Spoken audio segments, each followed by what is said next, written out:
Halo teman-teman semua, di sini kami akan menyampaikan beberapa hal terkait etika batuk dan bersin yang benar yang bisa teman-teman terapkan di kehidupan sehari-hari terlebih di masa pandemi ini. Tujuannya agar terhindar dari penularan virus.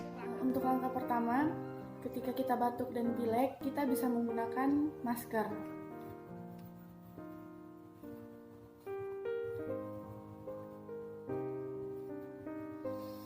Berikutnya, yang kedua, ketika kita batuk dan pilek, kita bisa menutup mulut dan hidung menggunakan lengan bagian dalam seperti ini. Selanjutnya itu langkah ketiga, di mana bisa kita menutup hidung dan mulut pada saat kita bersin dan batuk menggunakan tisu seperti ini. Dan langkah selanjutnya yaitu langkah keempat, jangan lupa membuang tisu yang tadi sudah kita gunakan untuk menutup mulut dan hidung ke dalam tempat sampah.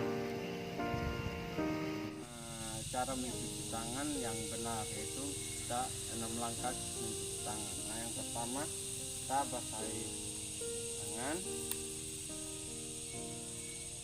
lalu kita dengan sabun. Langkah yang pertama, terus langkah yang kedua sela-sela jari belakang, langkah yang ketiga jari. Begitupun selanjutnya. Langkah yang keempat kita mengunci.